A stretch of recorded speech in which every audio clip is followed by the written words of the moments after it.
libros, todo está en los libros. Todo, todo, todo está en los libros. Todo está en los libros. Todo está en los libros. Todo. Buenas noches. Hoy me ha costado bastante trabajo ponerle título al programa. He tenido que marear y marear la perdiz hasta encontrar el que acaban de ver en la carátula de este nuevo capítulo de Negro sobre Blanco, Entre Amigos. No dice mucho o quizá dice demasiado. Lo explicaré. Las personas que hoy se sientan a esta mesa son viejos y muy buenos amigos míos y son también amigos entre sí. Creo que fui yo incluso quien los puso por primera vez en contacto. Uno es el cantante, pintor, poeta y algunas cosas más, Luis Eduardo Aute. El otro es el filósofo, sociólogo, profesor, escritor y algunas cosas más, Antonio Escootado. Con decir sus nombres basta. Superflua sería cualquier tentativa de presentación. Al primero, Aute, lo conocen hasta los niños de pecho y más aún las niñas con pecho, si me permiten hacer un chiste malo y facilón. Sus canciones lo han convertido, como hubiera dicho el extinto poeta Rafael Alberti, en una especie de paloma de vuelo popular. Al segundo, Escootado, se le empieza a conocer por fin tanto como merece. Se ha convertido poco a poco, sin prisa y sin pausa, en eso que los chicos de la prensa llaman un líder de opinión. Aute está hoy aquí para hablarnos de estos dos libros. Animal 2, ojo, no he dicho animados ni Animal 2, sino Animal 2, con L intercalada y en una sola palabra, y Canciones 1966-1999, que lleva un subtítulo, Cuerpo del Delito. El primer libro lo ha editado acompañado por un vídeo, Plaza Janés, y el segundo, A Palo Seco, Celeste. Escootado, en cambio, viene para hablarnos de otro libro, con el que obtuvo a finales de septiembre el último premio Espasa de ensayo, Caos y Orden, publicado, como es lógico, por la editorial que concede ese premio. No hay aparentemente nada que mancomune estas dos obras. Una es abiertamente literaria, la otra eminentemente científica y filosófica, pero yo creo, confiemos en que la conversación lo demuestre, que un hilo casi invisible las hilvana, convirtiéndolas en anverso y reverso de una misma moneda. Es, por otra parte, el propio Escootado quien propone en su libro un pacto de reconciliación entre esos dos cónyuges, antaño unidos y hogaño divorciados, que son las letras y las ciencias. Además, como corroborando incluso gráficamente este matrimonio en apariencia morganático, el de Escootado y Aute, no el de las ciencias y las letras, si abrimos el libro de Aute, nos encontramos con algo que parece caos, hermoso y fecundo caos. Y si abrimos el de Escootado, nos topamos con el orden, con el bello y noble orden que es característica común de la ciencia y de la filosofía. Por todo esto es por lo que, tras muchas vueltas y revueltas, he exhumado el título de un concierto dado a la Limón hace algunos años por Luis Eduardo Aute y el cantante cubano Silvio Rodríguez, Entre Amigos, para encabezar esta animalda conversación sobre el caos y el orden. Sobra añadir que me gustaría que todos ustedes se consideraran también hoy entre amigos y nos tuvieran a los tres portales. Eduardo, Escota, buenas noches y a ver si hacemos un trecho más de camino juntos. Empezaré por ti, Eduardo, y seguiré por ti, Escota. No sé si es irreverencia llamarte Escota en la tele, pero no me sale lo de Antonio. Y huelga también añadir que ojalá terciéis el uno en lo del otro y el otro en lo del uno, manteniendo, eso sí, la debida compostura.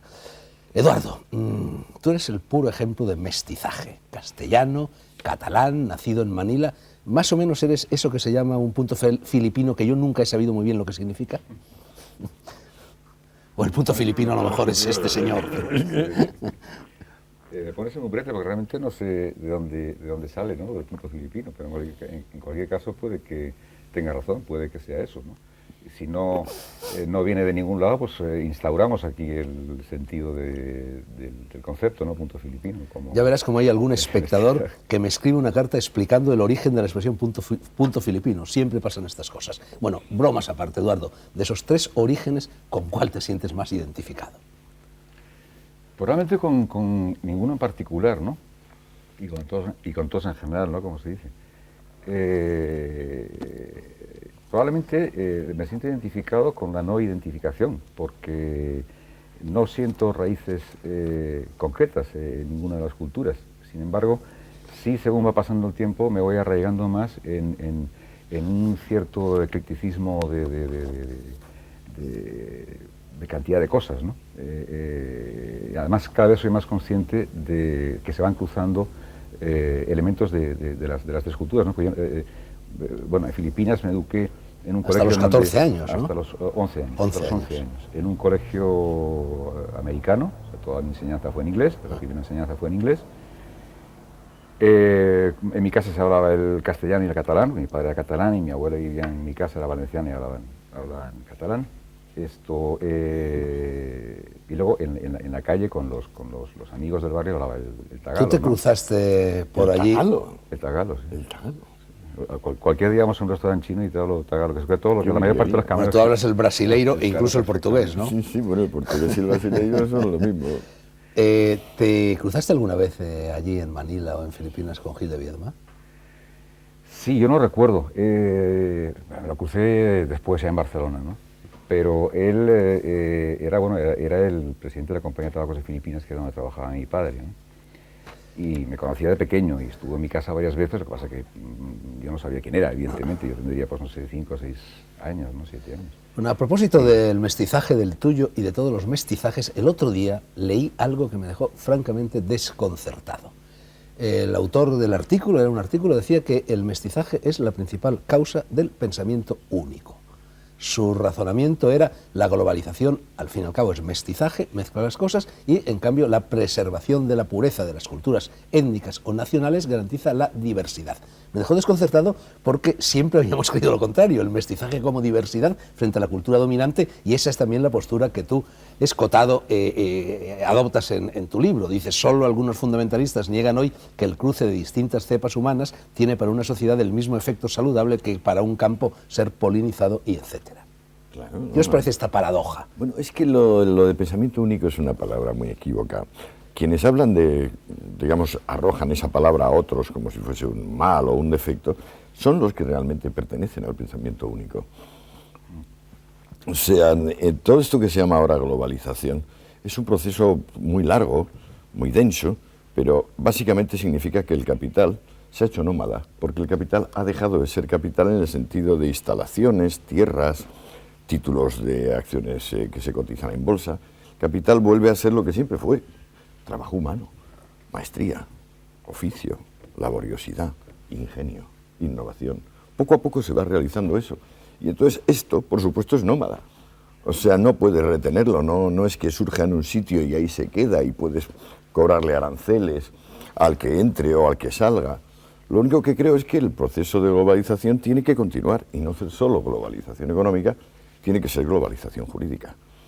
Es decir, que cuando venga un señor a decir, mire usted, por ejemplo, la Coca-Cola de España, yo no me instalo en España si no me bajan ustedes los impuestos a mí, porque si no, no me conviene y me instalo en Portugal. Entonces, que le podamos decir a Coca-Cola, o a su equivalente, estupendo, pero convendrá que se instale, por ejemplo, en Venus, Mercurio o algún otro planeta del sistema solar, porque aquí tenemos una regulación común en materia fiscal. Bueno, esto era un paréntesis. Eduardo, dejémoslo, sigamos con... Yo creo que el pensamiento único, en ese sentido no estoy de acuerdo en cuanto a que el mestizaje pueda dar un pensamiento único. En todo caso puede dar una cultura que se vaya unificando, una cultura única si quieres, pero no pensamiento, ¿no? Puesto que cada cultura tiene sus propios criterios. Entonces hay un enriquecimiento de pensamiento, que siempre es bueno, ¿no? Pero a no ser que se convierta en eso que la Escuela de Frankfurt llamaba discurso de valores dominante, como en cierto modo está sucediendo, ¿no? Puede ser. De acuerdo, la oposición en realidad es entre izquierdas y derechas, y yo creo que las dos están periclitadas, o sea, que ya no tiene sentido. O sea, ser de derechas es ser un facha, y ser un facha es una mierda. Pero ser de izquierdas ahora en buena medida es ser no demócrata, y en esa medida bastante es una mierda. O sea, creo que tenemos que ser demócratas todos. Eso lo decías hace poco en un artículo de esa tribuna de Diario 16 Sí. que escribes. Pero tú, ya que has salido, sigo distanciándome de tu libro, volveremos a él, Eduardo, tú en Caos y Orden repartes palos a la derecha, repartes palos a la izquierda, se los acabas de dar, pero también repartes palos a los que no se consideran ni derecha ni izquierda, a los progres en general, a los nihilistas, a los alternativos, a los ecologistas, en fin, a todos esos pensamientos. Fernando, no reparto palos a todos porque el libro has visto que es bastante optimista. Lo que pasa es que intenta no ser ingenuo. No, o sea, siempre que, digamos, seamos más pesimistas que optimistas, también estamos un poco en la unilateralidad. Yo creo que estamos mucho mejor en todo de lo que estábamos hace 50 años. No digo hace 100, pero sí hace 50. Y esto nos exige, esto nos compromete a cada cual con su trabajo, intentando hacerlo mejor. Y también nos obliga a una benevolencia, a una bonomía respecto de la posición del mundo, porque es que es muy fácil estar siempre diciendo, no, viendo lo que falta. Es más fuerte el sí que el no. Bueno, Eduardo, como verás, Escota es un panglosiano, deja chiquito al Cándido de Voltaire. Tú, en cambio, eres un pesimista o por lo menos eres un escéptico. Bueno, permíteme... O por lo menos en tu libro parece que eres un escéptico. La segunda, la primera palabra, ¿no? Pesimista, quisiera no serlo, porque los pesimistas, en términos generales, creo que no son gente que construya nada, ¿no? O por lo menos gente que no es gente que tenga inquietud de hacer cosas, ¿no? El pesimista se abandona de alguna forma, ¿no? El escéptico es una persona activa, es una persona que le van quedando poca confianza en toda una serie de referentes y está en contra de eso, no está de acuerdo e intenta buscar su propio referente, ¿no? El que le valga a él. El pesimista, sin embargo, saben que es poco activo en cuanto a ese criterio, ¿no? Claro, que además el pesimista es siempre una variante del conformista y el escéptico, en cambio, representa la noble independencia del espíritu. Es el espíritu el que sabe que de alguna manera ninguna cosa, ninguna determinación transitoria, nada que esté en el espacio o en el tiempo puede, digamos, quitarle su papel a la independencia de criterio. El escéptico es eso. Bueno, en cualquier caso, él parece más activo y tú, ahora me refiero, en las obras, en los libros, en lo que hacéis, más pasivo. Eres tú, Eduardo, el que has dicho que ya no quieres combatir, que solo quieres testificar, demostrar que eres consciente de lo que está pasando. A lo mejor no te acuerdas de que has dicho esto, pero lo has dicho recientemente en una entrevista a propósito precisamente del libro Animal 2. Estaría borracho. No lo sé, bueno, hombre, combatir, nadie, yo, evidentemente no me gusta combatir, ¿no? Prefiero convencer más que vencer, ¿no? Pero lo que sí es cierto es que estoy todo el tiempo haciendo cosas, que yo no puedo pararme y vivir momentos de ocio, no entiendo lo que es el ocio. Si no hago algo, me duele el organismo. Cosas, ¿no? Con ese deje de escepticismo que tenía Diógenes o que tenían los filósofos presocráticos, ¿no? En cambio, Escotado es más un hombre de la Ilustración, ¿no? Aspira a reformar la sociedad, todavía tiene confianza en que la sociedad puede reformarse. Pues que eres un reformista, yo no. Entonces un rupturista. Bueno, venga, dejemos esto y vamos a seguir el carril de la conversación como estaba más o menos prevista. Eduardo, no sé si vas a empezar a levitar al oír lo que te voy a decir ahora, pero tú eres una especie de homo universale, de hombre universal, como se decía en el Renacimiento, pintor, cineasta, buscador, escritor, cantante, por supuesto. A mí tu obra y tu manera de enfrentarte a tu obra me recuerda un poco esas estatuas incompletas de Miguel Ángel que están en Florencia, en el Museo de la Academia de Florencia, y que están saliendo las personas, pugnando por salir de los bloques de roca, y se ve un codo, se ve una rodilla, se ve un dedo, se ve una nariz, pero la obra no se ha terminado. Tu obra parece como si estuviera en continua búsqueda, como si tú estuvieras saliendo de ella y buscándote a ti mismo tu nariz, tu codo, tu dedo, tu oreja. Bueno, es evidentemente levito. Venga, levita, que eso tirará para arriba de la audiencia del programa. Pero seguramente sí, tienes razón, ¿no? Porque, no trabajo pensando en un objetivo, ¿no? En llegar a ningún sitio. Simplemente me pongo a hacer las cosas que me apetece hacer, las que creo que me pueden divertir en ese momento, me puedan inquietar. sea en una manera de expresión o en otra, ¿no? Soy muy curioso por otro lado, entonces me gusta tocar todos los terrenos que de alguna forma me resultan atractivos, ¿no? Para comunicar algo, ¿no? Me da igual hacerlo, prefiero hacerlo bien que no mal, evidentemente, no intento hacerlo bien y no mal, pero para mí la aventura es meterme a descubrir aquello que desconozco, ¿no? Y entonces toco todos esos palos, pero por no aburrirme. Soy muy poco amigo de las disciplinas, ¿no? Muy indisciplinado, y en ese sentido creo que me costaría mucho, me cuesta mucho ubicarme en una sola disciplina porque me aburro. Respeto muchísimo a la gente que dedica toda su vida a un solo trabajo, ¿no? A una sola disciplina, ¿no? Me parece respetabilísimo, pero yo soy incapaz. Soy puro inquieto y necesito meterme en todos los terrenos. Es da Vinciano, o sea, es un hombre de todas las estaciones, de todos los momentos. Él no puede ser, y además tiene ese sentido tan extraordinario de humildad cuando no tendría por qué tenerlo. Pues claro, dice, me gustaría hacer las cosas mejor, tal, no sé qué. Es evidente que las hace de puta madre, pero esa es su línea. Pero ¿cómo humildad si acaba de levitar? Bueno, me has levitado tú. Eduardo, bueno, a ti te interesa más el artista que la obra del artista.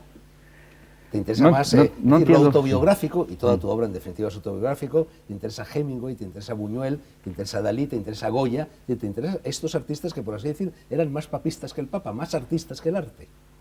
No es que me interesen esos artistas en concreto, porque me interesan muchísimos artistas que han hecho una obra maravillosa sin moverse del salón de su casa, ¿no? Yo que sé, Alexandre, por ejemplo, podríamos hablar un montón, ¿no? Proust, por ejemplo, ¿no? Bueno, pues no es que no se moviera de su casa, sí, no se moviera de su cama. De su cama, sí. No es tanto eso, sino que admiro al artista que imita su obra o a ese artista que hace que su obra le imite, ¿no? Porque lo convierte en un todo orgánico, ¿no? Autor y obra es todo una misma cosa, ¿no? Y en ese sentido me resulta muy atractivo y muy bello, ¿no? Esa forma, ese personaje que rompe las fronteras entre lo que hace y lo que es, ¿no? Me parece admirable en ese sentido, por lo menos me produce mucha curiosidad ese tipo de autores, ¿no?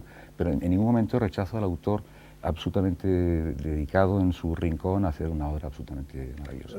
Tú, Escota, fíjate si será pesimista, fíjate si será escéptico, que he abierto el libro Animal 2 completamente al azar, no con ánimo de leer nada, y la página que ha salido dice re-quiebro, al otro lado hay declarado pipi. Bueno, dice, entre meapilas franquistas y cagapilas antifranquistas seguimos sin salir del pilón de la cateta franquicia heredada. Y más abajo, España de mis amores, cuánto te odio. Bueno, Eduardo, yo hay siempre una pregunta que por curiosidad quiero hacerte y siempre se me olvida hacértela. ¿A ti te desvió de otras formas del arte, como la pintura o como el cine, la canción, el éxito que desde el primer momento conseguiste como cantante? ¿Te apartó un poco? Me apartó, pero yo me dejé apartar también. Es decir, yo jamás hubiera pensado de cuando era niño que yo iba a escribir canciones y sobre todo que me iba a subir a un escenario a cantar. Vamos, era lo último que se me hubiera ocurrido, ¿no? Pero de alguna forma, si lo he hecho es porque evidentemente lo he aceptado. Es un desvío que, valga la redundancia, me desvía, pero que tomo ese tren del desvío con placer, ¿no? Porque es probablemente algo que la música siempre me interesó, y tocaba un poco la guitarra, y entonces yo tocaba muy mal a guitarra las canciones de otros. Entonces, con tal de no aprender a tocar esas canciones con la guitarra, digo, me las hago yo y me resulta mucho más fácil, ¿no? Entonces, bueno, ahí eso fue el motor que me metió. ¿No crees que en estos terreno, momentos ¿no? hay, en la sociedad en general, un predominio excesivo de la música? Diré algo así, como la música como nuevo opio del pueblo, o por lo menos como opio de los jóvenes. ¿No se le podría aplicar a esa excesiva presencia de la música el viejo principio délfico de nada en exceso? Bueno, está desapareciendo el rock, ¿eh? Eduardo ya me lo dijo hace tiempo, ahora estoy de acuerdo con él. El rock fue un movimiento, una irrupción muy violenta que ahora se está calmando a pasos agigantados. Quedan un poco de gran rock que hubo, por supuesto, pero deja su pozo, pero no tiene la energía que tenía. No. Bueno, ojalá fuera música lo que realmente escucháramos, ¿no? Nunca es poco el tiempo para dedicar a la buena música o al buen trabajo, ¿no? Lo malo es que es mucha basura lo que se está imponiendo, ¿no? estamos constantemente bombardeados por mala música, ¿no? O por lo menos ni siquiera mala música, no música, ¿no?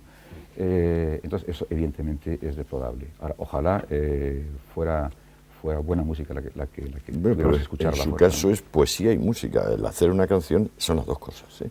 Y eso sí que es fuerte. Por eso sí es un don. Lo decía Leonard Cohen, yo nací con el don de hacer canciones que son una forma, que es una manera de unir la poesía y la música. Tú también has hecho alguna canción. Sí, yo también. A ver si algún día me grabo alguna con A ver si Eduardo. haces un dúo. A ver si hemos hacemos, tocado sí. tiempo, escribe en inglés, Antonio, maravillosamente bien. Bueno, pero tú hablas inglés perfectamente. O Sí, sea, sí, no, es pero no, un pece. tengo textos de él ahí que alguno he musicado, pero no me he atrevido a ir a más porque es que las músicas que hace a sus propios textos son infinitamente mejores, ¿no? Calla, hombre, calla, ya estamos con lo mismo. Bueno, Bueno, el tiempo lo dirá. Animal 2 lleva debajo un titulillo que dice Poemigas, estereografías, puntos suspensivos. En la parte final del libro hay pues una serie de fotografías muy curiosas, algunas de ellas francamente eróticas, fotografías dobles que reproducen aquella vieja técnica de las fotografías estereoscópicas que veíamos aplicándonos unas gafas. E incluso tú das instrucciones para que, cruzando los ojos, quizá como Carlos Castaneda, no lo sé, en las enseñanzas de Don Juan, dices que las imágenes se superponen. ¿Querrías, por favor, dar un ejemplo práctico? Porque yo me he pasado puedo, horas cruzando, si tuviera una cámara cruzando puesta los aquí en el ojos y cerebro, ¿tú crees que de verdad, mirando esto y cruzando los ojos, mirándose la punta Ocurre. de la nariz o qué? ¿Se Ocurre. superponen las imágenes? Ocurre, se superpone y además se produce el efecto de relieve. Porque hay una pequeña, entre dibujo y dibujo hay una pequeña diferencia de perspectiva. Esa diferencia de perspectiva es justo la diferencia que hay entre pupila y pupila, que es lo que produce la sensación de relieve al ver algo, ¿no? Entonces, al bizquear, lo lógico sería verlo con un estereoscopio, que es un aparato inventado desde hace muchísimo tiempo, que eran sobre todo fotografías pornográficas de finales del siglo, que se veían en relieve. Claro, eran fotografías de todo tipo. Porque en la casa de mis abuelos había un aparato de esos y no había fotografías pornográficas, por desgracia. Porque tu abuela no le dejaría, tu abuelo escondería las Porque tiene que haber pornos, también seguramente. fotografías normales. Bueno, las estereografías ya más o menos hemos explicado lo que son y además las han visto los espectadores. Pero los poemigas o las poemigas, masculino o femenino.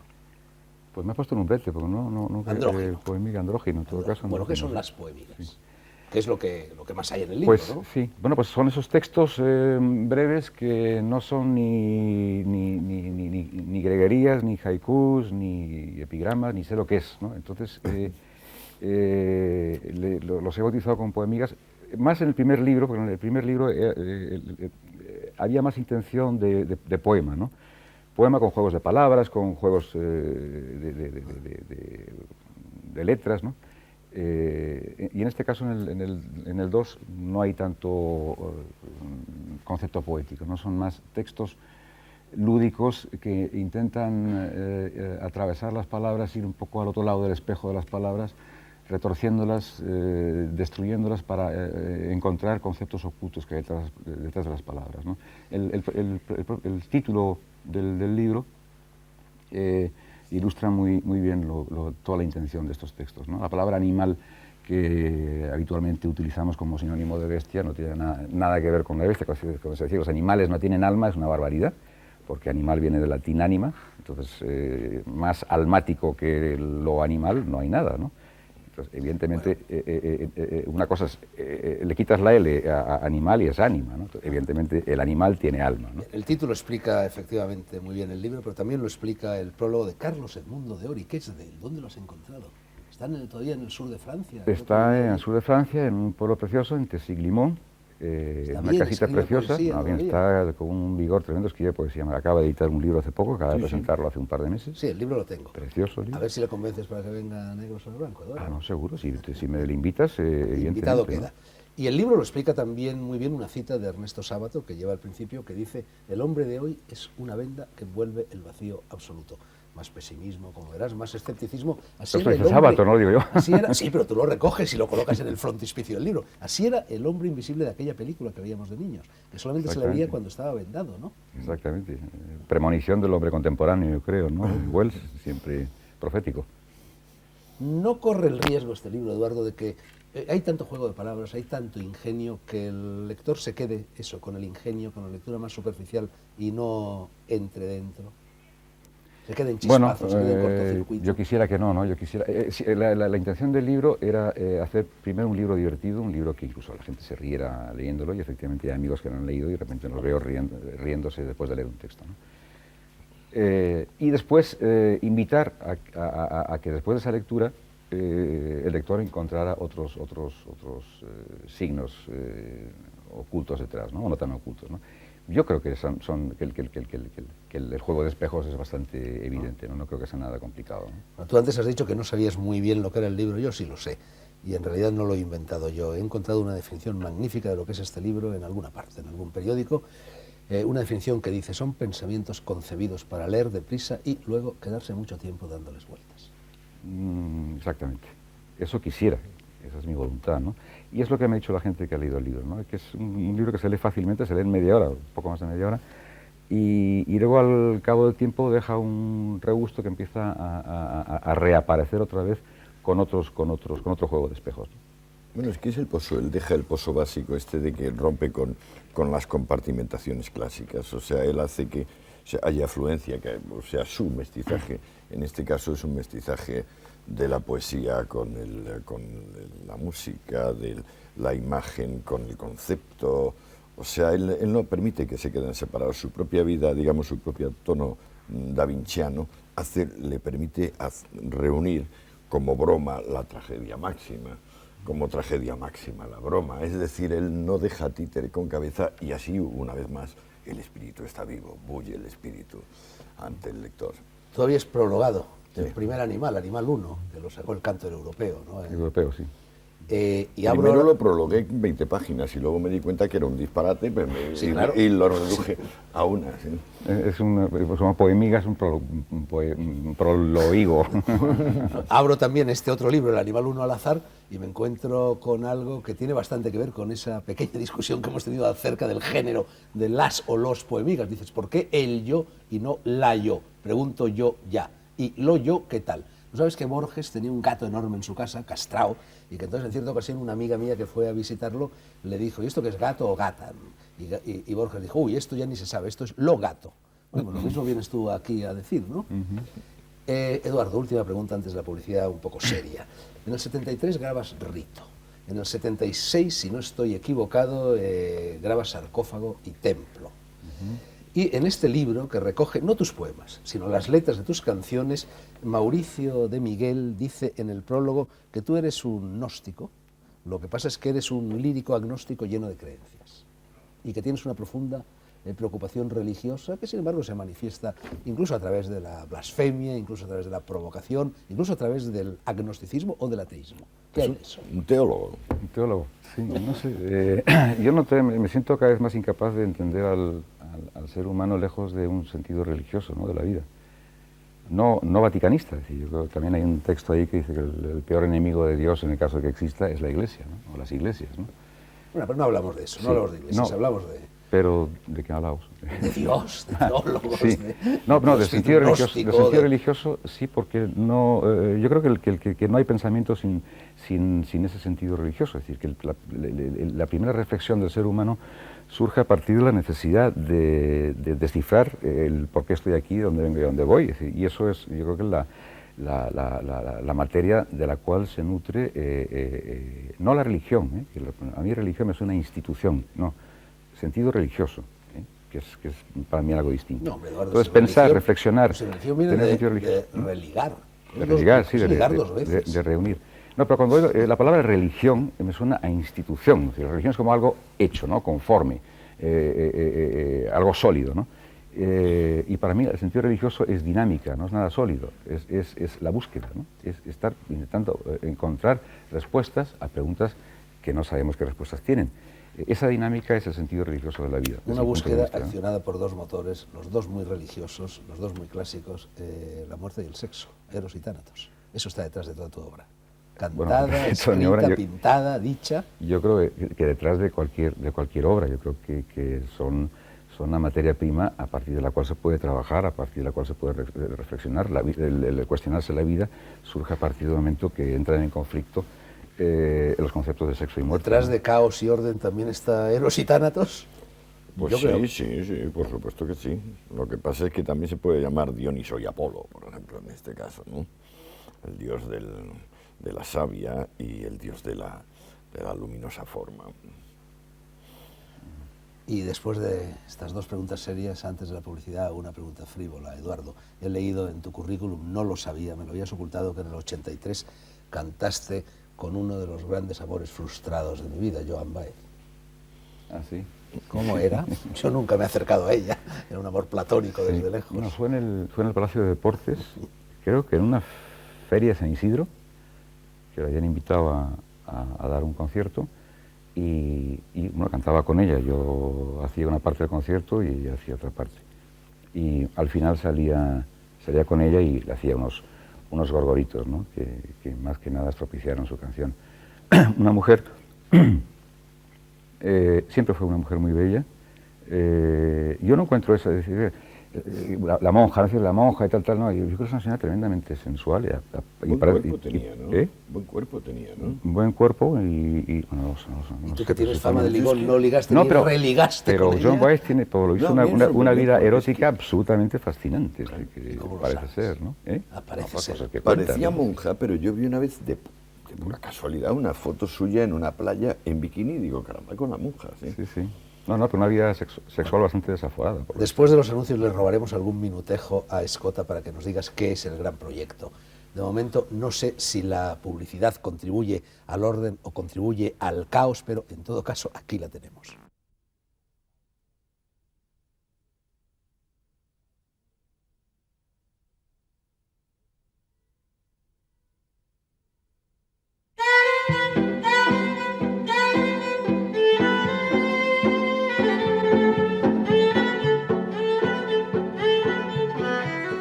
Estábamos hablando y vamos a seguir haciéndolo con Eduardo Aute y con Antonio Escotado, autores respectivamente de estos tres libros.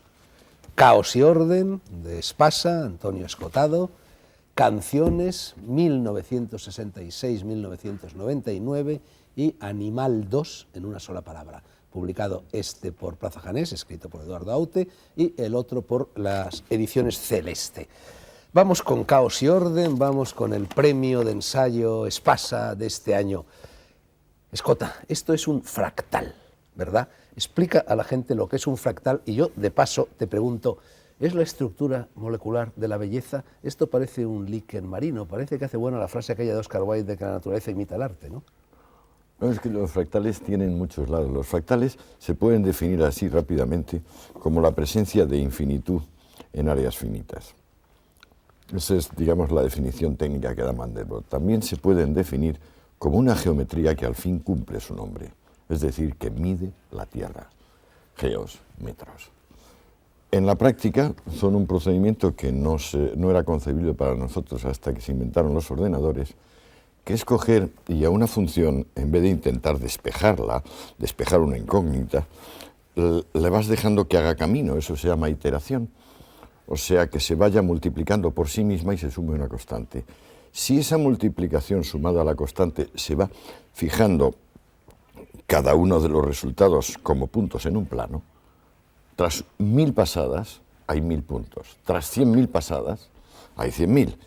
Entonces empiezan a dibujarse fantásticas formas como esas, que naturalmente nos vuelven a hacer pensar en por qué la geometría cumple su nombre, por qué esas cosas se parecen pues a profundas gargantas y desfiladeros, a nubes, a poblaciones bacterianas.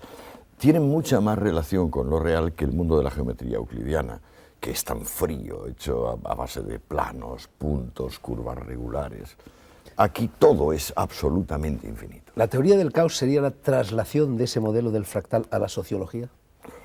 Sí, pero hay que incluir el concepto decisivo de estructura disipativa de Prigogine, que viene de la química y la termodinámica, que lo que hace es que reinterpreta el desequilibrio como un factor creativo, es decir, como la fuente de la invención.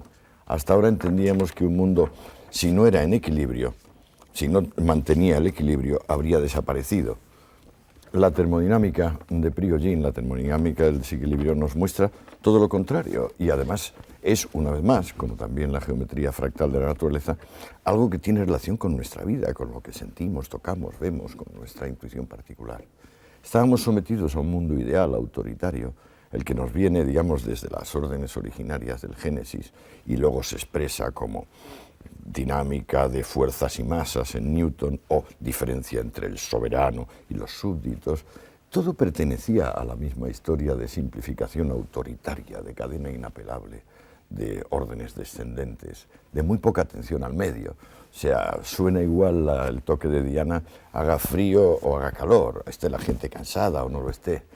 Estamos entrando en otro orden, que está mucho más en relación con el medio, que tiene la humildad de consultar continuamente al medio, de rectificar constantemente. Es, haciendo un juego de palabras que parecería salido del libro de Eduardo Aute, el orden frente a la orden. Claro, es un orden ampliado, un orden que comprende el caos como uno de sus momentos, frente a esa usurpación del orden por la orden. Lo que se ha impuesto durante miles y miles de años es la orden que dice firmes, o en marcha, o descanso. Tu libro tiene dos partes claramente diferenciadas. En la primera haces un análisis de las transformaciones experimentadas por la ciencia contemporánea tras el cambio de paradigma representado precisamente por la teoría del caos. Y en la segunda, que seguramente es la más interesante para el lector, aquella a la cual va a tener más fácil acceso, ahí ya hablas de cosas concretas, harto concretas, de política, de economía, de sociología, de praxis, de vida cotidiana. Claro. Lo que pasa es que quizás la conexión, o sea, el gozne entre primera y segunda parte es lo que se podría considerar más discutible. A mí no me pareció discutible, pero es que aquí tendría que ir a la arqueología de mis propios sentimientos. Una vez tuve un contrato para ir a Nairobi a actuar de traductor y me llevé en el avión un libro de Prigogine, un químico que simplemente venía allí por premio Nobel de Química, el año, yo qué sé, 70 y tantos. Y hasta que llegué a Nairobi, me quedé completamente fascinado. No dormí, apenas comí. Y dije, Dios mío, esto lo tengo yo que intentar aplicar. Pero claro, Prigogine estaba hablando de moléculas. Yo de moléculas no sé nada, o poquísimo. Y pues, claro, el aceptar esta transición, esta transformación en la noción de orden, yo creo que nos compromete a aceptar no solo el nuevo mundo en el cual estamos viviendo, por ejemplo, donde se acabó la distancia geográfica, ya no hay distancia geográfica. Ahora la distancia es distancia anímica, distancia de posiciones, distancia de actitudes. Las señales van y vuelven a 300.000 kilómetros por segundo. De modo que distancia no hay, por lo menos en el planeta Tierra. Entonces, ¿hasta qué punto nos compromete nuestra propia revolución tecnológica, nuestros propios avances, el nivel nunca visto de prosperidad, no solo de nuestro mundo, sino incluso del mundo pobre, en comparación con lo que había hace 100 años, por ejemplo? Nos compromete también a unas formas de convivencia, de entendernos a nosotros mismos y de entender a los demás, que por una parte sean más benévolas, pero por otra parte sean también más exigentes. Creo que el libro llevaba un título diferente cuando lo presentaste al premio de ensayo Espasa al que lleva ahora. Y bueno, hubo un pequeño debate con los de la editorial y le cambiaste el título. Y yo creo que Caos y Orden es un buen título, pero es un título que se queda un poco estrecho, porque yo, leyendo el libro, con lo que me he encontrado en este libro, es casi con una historia de las ideas. Sí, es otra vez más mi obsesión historicista. Siempre soy un historiador de lo uno o de lo otro. El libro se llamaba La economía del caos, porque la tesis del libro es que la espontaneidad, en todas las ramas, es decir, tanto a la hora de, por ejemplo, hacer la síntesis de una molécula de plástico, o a la hora de organizar una convivencia política, la espontaneidad es siempre más económica que el controlismo. O sea, no hay nada más despilfarrador que la planificación centralizada. Esto es una cosa que no lo sabíamos, hasta que se ejerció la planificación centralizada 70, 80 años en muchos países y ocasionó por lo que era de esperar. Pero lo que era de esperar en la práctica, en teoría no. En teoría estábamos todos convencidos de que lo que hacía falta es más orden del de la orden. O sea, más vara del profesor dándole en la mano al alumno porque no era capaz de desarrollar el binomio de Newton en la pantalla. Una de las cosas que propongo, desde luego, es un cambio profundo en la pedagogía, es decir, en la enseñanza, sobre todo en enseñanzas medias y en enseñanza universitaria, porque estamos un poco hartos de tanto aprendizaje sin enseñanza. ha llegado un momento en que con la transformación, digamos, con la tremenda actualización de conocimientos, gran parte de nosotros, los profesionales de la enseñanza, no sabemos lo que enseñamos. Deberíamos actualizarnos. Esto es especialmente fuerte en matemáticas. Voy a hacerte una pregunta un poco larga.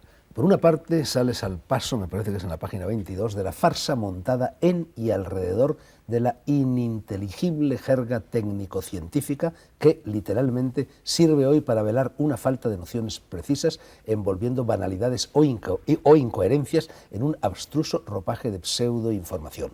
Por otra parte, hablas, y en ello sigues a tu maestro, al lejano inspirador de este libro, Prigogine, hablas de la necesidad de una interpenetración de la ciencia y la cultura, de una alianza de las humanidades y del saber de las llamadas ciencias duras. Escota, antes en Grecia ese divorcio no existía. ¿Tú crees que es posible recuperar hoy la figura del sabio, del hombre que se mueve con destreza y conocimiento en los dos niveles, o la complejidad del objeto observado lo convierte en inabarcable para el observador? No, todo lo contrario. Justamente creo que la complejidad, que por ejemplo es la gran nueva palabra, o sea, el cambio de paradigma es justamente que en vez de lo simple, ahora decimos lo complejo, nos compromete a que estos campos sean el mismo campo. Por ejemplo, nos hemos pasado todo el bachillerato y mucha gente sus carreras ahí intentando hacer variantes cada vez más sutiles de cálculo. Cálculo diferencial que se basa en derivar e integrar. Esto lo hace cualquier calculadora de bolsillo en décimas de segundo. No se puede suponer que sea la quinta esencia del espíritu humano una cosa que hace una calculadora de bolsillo en décimas de segundo. No se deben perder nuestros hijos el tiempo con eso. Sin embargo, tú dale a un ordenador, por ejemplo, que te traduzca la palabra serendipity, empleada por primera vez por Walpole, y que significa hacer hallazgos felices pero inesperados. El ordenador normalmente no hará nada, pero si insistes, lo que hará es quemarse. ¿Cómo traducimos serendipity al castellano? Yo propongo un neologismo, serendipia. El antiguo nombre de Ceilán es Serendip. Cuenta la leyenda de los magos estos que van buscando, los científicos que van buscando y se encuentran la leyenda esta que nos contó ahí en el Escorial Hoffman. Claro, muy bonita, pero y además terminó Hoffman con aquella mención de la frase de Pasteur, que dijo: el azar favorece siempre, pero solo a los espíritus preparados. En este sentido hay que tener la actitud correcta. Eso es más o menos lo de Picasso, de la inspiración existe, pero si baja que me pille trabajando, ¿no? Sí. Es un poco todo lo mismo, ¿no? Filosofía, ciencia, religión. Digo que es erróneo estar estableciendo constantemente fronteras, ¿no? Es claro, todo lo mismo. Descompartimentalizar. En esencia, la búsqueda nos han separado el bachillerato, nos han hecho uno de ciencias y otro de letras, ¿no? Nos han compartimentado. Claro. En esencia es la búsqueda del conocimiento a través de una herramienta o de otra herramienta, pero es lo mismo. Entonces, el perder esta noción de que es lo mismo me parece siniestro, ¿no? Ha salido a relucir Hoffman, buen amigo de los tres, y Suizo. Y tú estás fascinado y ahora estamos en tiempo de elecciones, nos venimos a lo concreto, a lo práctico, a lo cotidiano. Estás fascinado por una parte por Jefferson y por otra parte por el modelo político suizo. Y dices concretamente en tu libro: la montañosa Suiza, que 900 años atrás se constituye como pueblo soberano mediante un juramento apoyado sobre 3 puntos. 1. Aquello que nos une es el respeto por la diferencia, y si algún cantón entiende que ese respeto se ha quebrado, podrá separarse en cualquier momento sin otro requisito que una decisión mayoritaria de sus habitantes. 2. Ninguno pagará protección a iglesias, nobles o casas reales, ni admitirá otros administradores que los elegidos en cada circunscripción por sufragio directo. 3. Nadie podrá hacer del gobierno un medio de vida y los ciudadanos asumirán todas las responsabilidades de administración y defensa con mandatos muy breves y siempre irreelegibles. Háblanos un poco de esto, Scott. Esto es maravilloso, claro.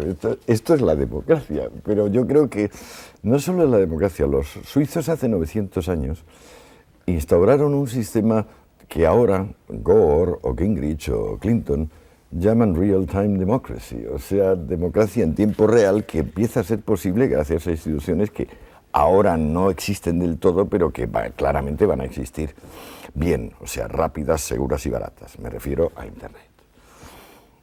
En Suiza, el sistema confederal parte de que los cantones en realidad no tienen la soberanía corresponde a las comunas. Las comunas no pueden tener más de 10.000 habitantes ni menos de 5.000. Si tienen más de 10.000 se tienen que partir, si tienen menos de 5.000 se tienen que unir a otro. ¿Para qué? Para que pueda haber una presencia física y directa de los ciudadanos en cada caso, para que se pueda votar a mano alzada todas las cuestiones. Nosotros hemos llegado a un sistema donde votamos a una persona para que resuelva los asuntos. Tenemos que volver, a mi juicio, a un sistema donde resolvamos los asuntos y luego demos a tales o cuales personas el encargo de gestionarlos y administrarlos, justo al revés. Nosotros no podemos enajenar nuestra libertad confiando en que tengamos un gobernante más o menos clemente, salvífico, inteligente. Nosotros tenemos que asumir la responsabilidad de decir, en esto va a ser esto y en esto va a ser aquello. Ahora, como es natural, siempre hará falta delegar, siempre. Nosotros somos vecinos y para una cosa tan sencilla como el bloque de nuestra casa hace falta un presidente de la comunidad, pues mucho más para la gran complejidad de los asuntos políticos. Pero es que en realidad ahora nos vamos dando cuenta que en muchas cuestiones el político puede obrar de una forma, digamos, independiente, pero en otras no. En otras el político, presionado por aquellos mismos que le permiten llegar a ser votado, va a decidir a favor de aquellos que le ayudaron. Es decir, no en todo el espectro de las decisiones, pero sí al menos en una parte, la ciudadanía puede sospechar fundadamente que no se pueden dejar al criterio de la clase política. Me da igual que sea un gobernante de izquierdas o de derechas, me da totalmente igual. Debe decidir sobre ellas la ciudadanía. Antes no era posible y era un gran lío. Ahora, con Internet, es no solo posible, sino inexcusable. Por ejemplo, lo más sencillo, ¿cómo es posible que sigamos teniendo contratos tipo? ¿Cómo es posible que con el banco, con la compañía de la luz, con la del gas, con la compañía de transportes, se llame contrato a que una persona o se queda sin el servicio o suscribe todas las condiciones? ¿Cómo es posible que en ese contrato ni siquiera se prevé que el incumplimiento de esas condiciones genera un derecho a indemnización por daños y perjuicios en la otra parte? ¿Cómo es posible? Bueno, así estamos. Yo pienso que en Internet está ocurriendo con la economía, sí está habiendo esa fluidez de negociar, no sin embargo en materia política. Claro, necesitamos que en política, en derecho, los mismos ventajas que ha alcanzado, digamos, el mismo nomadismo que ha alcanzado el capital, tanto inhumano como humano, el capital social como el capital mostrenco, que lo tengan los derechos de los ciudadanos. Eso no sería tan difícil. O sea, por ejemplo, a nivel fiscal. A nivel fiscal el tema es que hay una carrera a la baja de unos estados con otros, porque al ser los capitales nómadas, todos los gobiernos intentan de alguna manera que no se les vayan para seguir cobrando algo, pero para que no se les vaya hay que darles ventajas. Si se les dan ventajas, entonces se va una carrera fiscal a la baja y finalmente acabará triunfando el Estado que menos cobre. Esto es un delirio. O sea, este camino no es el camino que necesitamos.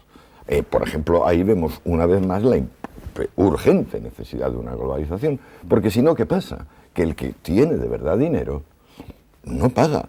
Y quienes estamos pagando la franja fiscal del 99% es los asalariados del nivel medio, porque son más controlados. Esto es ridículo, esto se debe solucionar, esto es una injusticia. Ahora, no se puede solucionar a base de que de repente vamos a llamar a Fidel Castro para que lo solucione, porque no lo soluciona. Aparte que la población no defiende a Fidel Castro. Hay que sentarse los agentes sociales principales y el uno decir yo tengo los votos y el otro decir yo tengo la pasta. Vamos a llegar a un acuerdo. Sí, para que todo el mundo pueda tener acceso a esos medios, a Internet, por ejemplo, evidentemente hace falta un poder adquisitivo que las 3/4 partes. No. Lo que Escotado viene a proponer es casi una democracia basada en una especie de referéndum electrónico, por ejemplo, por cajero automático. Yo lo que quiero es un partido demócrata de verdad. Es decir, un partido cuyo programa no sea voy a hacer esto o aquello, sino voy a consultar las cosas. Esto es lo que es para mí un partido demócrata, en el caso particular. Pero, por ejemplo, en el caso de los impuestos, es que está muy mal, porque como al que de verdad tiene mucho se le dice, pues pague usted un 70, un 80%, sí es lógico que entonces escape. Hay que llegar a una consensuación muchísimo más humana y decirle a Coca-Cola o a IBM o al señor Botín, hombre, si yo comprendo que no tiene usted por qué sufragar usted de su bolsillo, ya bastante le ha costado ascender a esos supremos peldaños de la pasta, No tiene usted por qué sufragar todo, pero comprenderá usted que tampoco tenemos que sufragarlo todos los funcionarios del nivel medio. O sea, vamos a llegar a un acuerdo. Y claro, que usted no quiere llegar a un acuerdo, entonces sí tendremos que ir a referéndums y a elecciones y a tumbarle a usted, porque usted se ha constituido en enemigo nuestro. Pero en principio nosotros no queremos que sea enemigo nuestro, vamos a llegar a una composición. Escota, tu libro lleva una cita inicial clarísima para cualquier buen entendedor, una cita de Pascal que dice: todo nuestro razonamiento se reduce a ceder al sentimiento. Pero luego la segunda parte lleva una cita de un autor que nos es muy querido a todos, Junger, que es bastante más misteriosa y a mí me gustaría que la explicaras. Lo que dice Junger es: allí donde lo que se pretende es atacar la propiedad en cuanto idea, subrayado y con mayúscula, idea, la consecuencia necesaria será la esclavitud. Claro, allí donde porque la propiedad en realidad es el resultado, es la estela que deja atrás de sí el espíritu singular en su movimiento. O sea, es propiedad de Eduardo en vida y para siempre las canciones. Si alguien, por ejemplo, o es propiedad mía en vida y para siempre, aunque no me sigan dando derechos de autor ni a nosotros a ninguno de los dos, eso, allí donde la propiedad pretende ser suplantada por cualquier cosa como la igualdad o la justicia, se está pisoteando aquello que dignifica al espíritu humano, que no solo es la diferencia, sino que es el ingenio, la maestría, la dignidad. Antes hablaba con Eduardo en la pausa de que, claro, la igualdad es maravillosa siempre que se conciba como igualdad de todos los seres humanos ante la ley. Pero no nos interesa la igualdad de nariz, ni la igualdad de zapato, ni la igualdad de sueldo, ni la igualdad de casa, ni la igualdad de ideas, ni ninguna otra igualdad.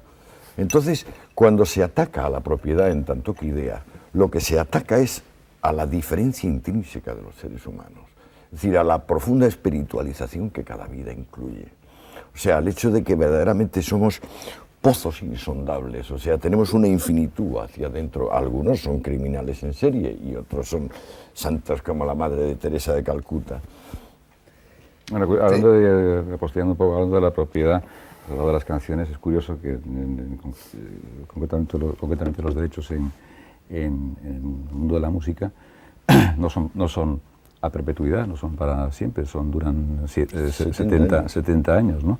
El autor es propietario durante 70 años de su obra, ¿no? No así el editor, que es propietario de por vida. Es decir, siempre, para siempre jamás, él sigue cobrando derechos, el editor, que no hay obra musical que no tenga editor. ¿Tu primera canción, cuántos años tenías cuando la...? ¿La primera? Sí, la primera canción. Que escribí así, digamos en serio, pues tendría 23, 24 años. Entonces tienes que vivir 93 o 94 años para perder los derechos, Eduardo. Sí, pero lo gracioso es que el autor tiene sus derechos limitados en el tiempo y sin embargo el que no lo ha hecho, el no propietario, porque no ha creado la obra, cobra esos derechos de por vida. No sé, porque nuestros contratos siempre son a 5 o 6 años, ¿no? No. ¿Tú los haces indefinidos? No. En el mundo de la canción, las canciones editadas y registradas van siempre editadas, la mayor parte de las veces, con un editor que no tiene límite en el tiempo para cobrar su porcentaje de derechos, que en muchas ocasiones, en mis primeras canciones, estaban al 50%. 50% del editor y 50% del autor. Dejemos esta discusión un poco venal porque nos quedan poquísimos minutos y muchos temas importantes. De la propiedad de por vida no es una falacia. Escotado, te voy a mover un pequeño reproche. Tú mismo anticipas ese reproche mío en el prólogo cuando dices que tu libro solo trata de pensar la específica civilización europea. Ya estamos otra vez en el ombligocentrismo del hombre occidental. No hay más cosas sobre la tierra y bajo los cielos de lo que el judeocristianismo pretende. No, claro que hay más cosas. El ancho es el mundo. Lo que pasa es que creo que nosotros hemos tenido bastante más interés por el resto del mundo que el resto del mundo por nosotros. De modo que en este sentido no es que hayamos sido especialmente olvidadizos. En parte ha sido un interés mercantil, o sea, para ir a hacer colonias y explotarles. En parte ha sido un interés salvífico, para mandar misiones y cambiarles los dioses y las costumbres, vestir a los desnudos, desnudar a los vestidos, etcétera, etcétera. Pero Nosotros no se nos puede acusar, digamos, de indiferencia ante el resto del mundo. Sí se puede acusar, por ejemplo, de esto, de aislacionismo a los chinos. Pero es una no indiferencia concupiscente. Nos interesamos para apropiarnos, ¿no? En algunos casos, ello. por ejemplo, queriendo salvar sus almas, como los misioneros.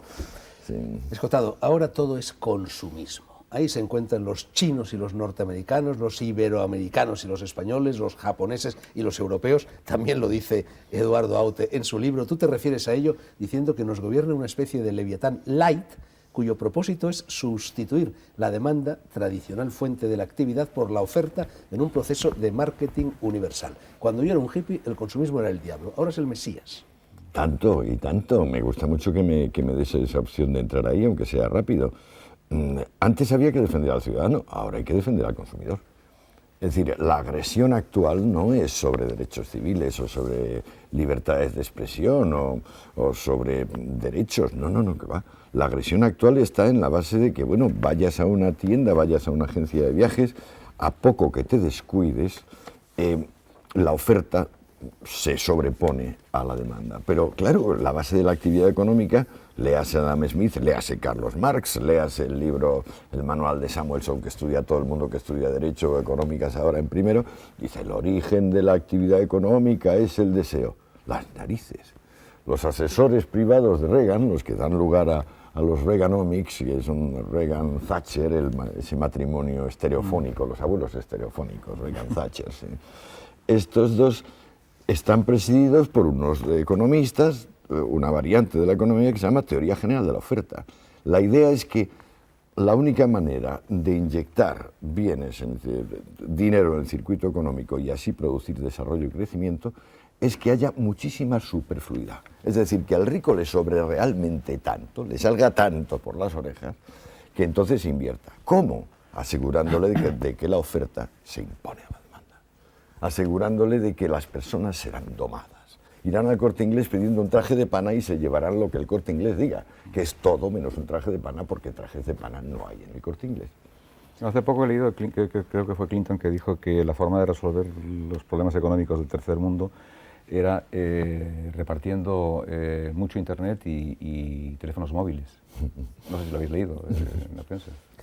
Pero bueno, es que ese es el tema del fin de la distancia. Los teléfonos móviles es también el fin de la distancia. Lo que pasa es que, ¿por qué tienen tantos teléfonos móviles? Porque los padres somos unos hipocondriacos paranoicos y le ponemos uno de esos chivatitos a cada niño. Escotado, tengo 2 preguntas para 2 minutos, a ver cómo te las apañas. Vale. Además, las preguntas son largas. Hay un párrafo en tu libro que me ha hecho brincar. Dices, la libertad formal como libertad de expresión ha alcanzado en algunos lugares los más prósperos niveles impensables hace apenas medio siglo. Hablar y escribir sobre cualquier tema solo tiene hoy los razonables límites de la injuria o la calumnia, e incluso en esos casos la censura será a posteriori, nunca previa. ¿Y la corrección política? Y lo que te ha pasado a ti, que has terminado en la cárcel y yo he terminado en la cárcel y Eduardo no ha terminado en la cárcel hasta ahora, ya veremos a ver lo que pasa. ¿Dónde está ese mundo de libertad? Sí, es que la excepción, Fernando, confirma la regla. La excepción confirma la regla. Por ejemplo, en Argentina a mí me lanzaron una orden de búsqueda y captura como la de Garzón a Pinochet, pero la Menem dijo siempre a posteriori. Yo ya sabía que estaba el programa ese en la tele, pero ha tenido que emitirse el programa y solo entonces hemos lanzado la orden de búsqueda y captura. No está en una cárcel argentina por horas, por mi horas. culpa, creo, que Sí. no sé si estamos juntos y salía el vuelo y tal. Si se queda un poco más, sigue allí. Sigo allí, ¿no? ¿Qué va? Si esto no se atreven, si luego hay mucho tango, ahí hay mucho tango. Bueno, saltémonos todo o casi todo, que es mucho, Escotado. Tenemos que terminar ya. Magnífico. Todo va bien. Vivimos en el mejor de los mundos posibles. Leibniz Yo no he dicho y eso. Pangloss tenían razón, pero última pregunta, Escotado. ¿Y si en medio de tanta dicha estalla el ecosistema? No, es evidente que, digamos, se está creando una burbuja financiera donde se sobrevaloran las cosas. El caso de Terra, por ejemplo, de Telefónica, es evidente. O sea, una cosa que vale 10, de repente pues, parece que vale 50.000. Parece. Eso, o lo vamos deshinchando poquito a poco la burbuja, o si estalla, se crea un crack. Nosotros tenemos una prosperidad enorme, inaudita en los anales, pero frágil. Tenemos que tener cuidado, tenemos que deflactar esa burbuja y eso hay que hacerlo poquito a poco, con sabiduría, con buena voluntad y con una enérgica, una tenaz voluntad de reforma de los ciudadanos, que lo primero que tienen que hacer es informarse. O sea, no hablar de la economía como si fuese, digamos, el interior del planeta Júpiter. La economía es lo de todos los días. O sea, se podría decir que es una prosperidad virtual. Es una prosperidad virtual, sí, pero No, bueno, es que lo virtual... Ahora precisamente hay un gran problema, que es hasta qué punto la realidad no es virtual. Al descubrirse la ordenata y al profundizarse los conocimientos de neurofisiología, hasta qué punto toda realidad no es virtual. Hay ya un par de grandes libros sobre la materia. Bueno, no los digas, no os enredéis en nuevas discusiones, deflactemos, punto final, aunque no punto omega, de momento. De momento, entre el caos y el orden, la vida sigue y seguirá también la actividad filosófica de Antonio Escotado y seguirá la actividad poética, musical y pictórica de Luis Eduardo Aute y seguirá dentro de 7 días negro sobre blanco y seguirán ustedes, así lo espero, mirando y escuchando lo que aquí se hace y se dice. Y algún día, lo asegura un villancico, nos iremos todos, sobre todo yo que soy viejísimo, y no volveremos más. Hemos estado entre amigos y entre amigos hemos jugado a ordenar un poquito el mundo caóticamente y sin la pretensión de salvarlo. Líbrenos Dios de los embaucadores que ofrecen eso.